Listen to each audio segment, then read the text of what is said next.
오늘은 미국과 한국에서 경험한 민사재판 또는 경범죄 재판에 대한 이야기를 풀어봅니다. 저는 미국 LA에서 약 18년 동안 살았습니다. 미국은 운전할 줄 알거나 운전을 할 수 있는 나이가 되면, 그리고 운전 가능한 가족 구성원이 자동차가 필요할 경우는 모든 가족 구성원이 자동차를 소유하기도 합니다. 도로를 달리는 자동차가 많고, 인종에 따라서는 운전을 거칠게 하는 운전자가 많아서 교통사고도 많이 일어나고 교통법 규 위반 사건도 매우 많이 발생합니다. 제 경우는 지난 18년 동안 7, 8차례 정도 자동차 벌금 티켓을 받은 것 같습니다. 속도 위반도 받았었고, 신호 위반이나 교통표지판 지시 위반, 자동차 앞 유리 파손 등입니다. 그렇게 받은 티켓의 벌금은 몇십 달러에서 몇백 달러까지 됩니다. 그런데 미국은 경찰로부터 또는 각 시정부의 주차 위반 티켓 발부 담당 부서로부터 벌금 티켓을 받았다고 해서 그 금액을 무조건 납부해야 하는 것은 아닙니다. 티켓을 받은 운전자에게 재판을 받을 수 있는 선택권이 주어집니다. 그래서 많은 사람들이 법원에 가서 판사로부터 벌금 납부 확정 판결이나 티켓 기각 판결을 받습니다. 티켓을 발부한 경찰관이나 담당 부서의 직원이 법정에 출두하지 않으면 그 티켓은 묻지도 따지지도 않고 무조건 무효가 됩니다. 그래서 벌금을 내지 않아도 됩니다. 그러면 서두는 이 정도로 하고 이제부터 이 영상에서 전달하고자 하는 내용입니다. 미국과 한국의 민사나 경범죄를 다루는 작은 재판에 대해서 말해보겠습니다. 제일 먼저 미국의 민사나 경범죄 재판의 경우 재판정에 참여하는 판사의 숫자입니다. 미국의 법정에는 판사 한 분이 재판하고 판결을 합니다.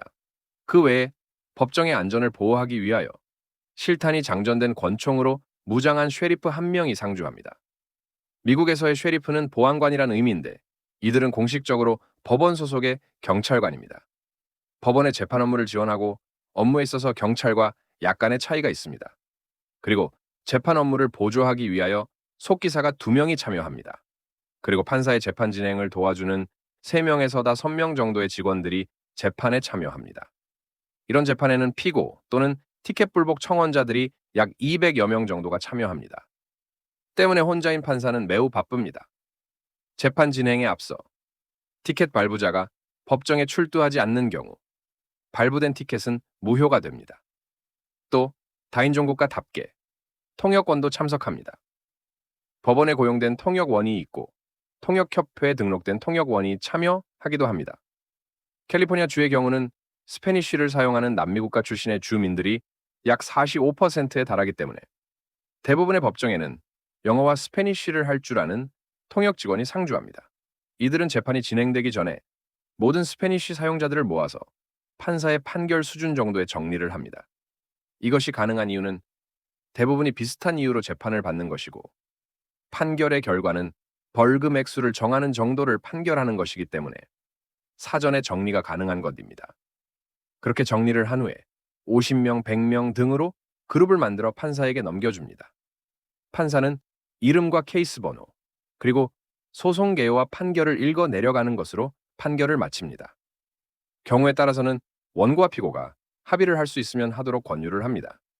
합의를 원하는 원고와 피고는 법정 밖으로 나가서 법조인이 되기 위한 인턴 과정을 밟고 있는 예비 법조인과 상담하도록 하기도 합니다. 이런 재판 분위기 때문에 판사 한 분으로도 그날의 모든 케이스의 판결이 가능합니다. 그런데 제가 2015년경에 원고 입장에서 한국의 민사재판을 받은 적이 있었습니다. 시간을 맞춰서 법정에 들어갔는데 판사 3분이 들어와 앉으시더군요. 중앙에 여자 판사님이 앉고 좌우로 젊은 남자 판사님 앉으셨습니다. 그리고 보조 직원이 3명 정도 들어왔던 것으로 기억합니다. 내 경우는 피고가 법정에 등원하지 않았었기 때문에 간단하게 승소 판결문을 받았습니다. 그 와중에 제가 무엇인가를 판사에게 물어보았습니다. 그랬더니 엄청 근엄한 모습과 억양으로 이 법정은 그런 것을 가르쳐주는 곳이 아닙니다 하면서 딱 잘라버리더군요. 나는 부담스러운 근엄함보다는 부드러운 미소를 보여주는, 그리고 부드러운 말투가 오고 가는 미국의 법정 분위기가 생각나서 피시익 하고 나도 모르게 웃었습니다. 그랬더니 중앙에 앉아있던 여자 판사가 매우 강압적인 얼굴 표정과 함께 위압감을 과시하면서 내게 왜 웃냐고 묻더군요. 그래서 설명했죠. 나는 미국 영주권자인데 미국의 경범죄 법정이나 민사법정을 몇 차례 참석한 경험이 있다. 여기 한국의 법정의 분위기가 미국의 법정 분위기와 너무나도 달라서 순간적으로 나온 것이다 라고 했습니다. 왜냐하면 제가 미국 법정에서도 비슷한 질문을 했었는데 판사는 재판을 도와주는 다른 직원에게 나를 도와주도록 지시하여 도움을 받은 경험이 있었기 때문입니다. 미국의 민사재판이나 경범죄 재판만이 아니라 많은 재판의 경우 판사는 한 분이고 민사나 경범죄 재판의 분위기 또한 한국만큼 근엄하지도 강압적이거나 위압적인 분위기가 아닙니다.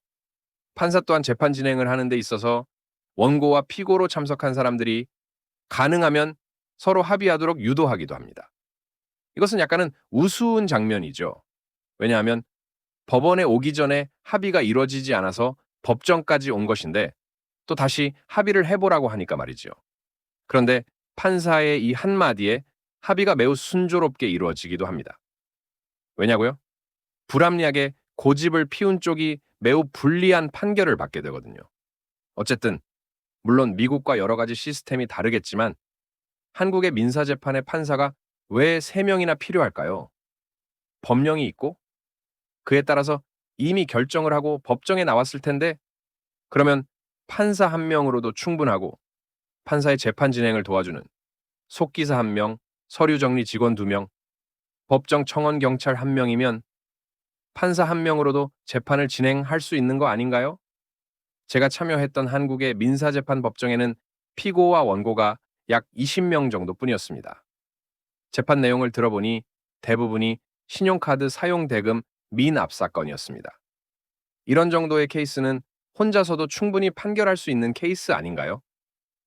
이런 케이스까지 3명의 판사가 의논해서 판결을 할 정도로 한국의 판사들이 무능한가요? 이런 부분들을 개선하면 많은 케이스의 재판들이 신속하게 진행되고 신속하게 판결이 내려지지 않을까 생각합니다. 감사합니다.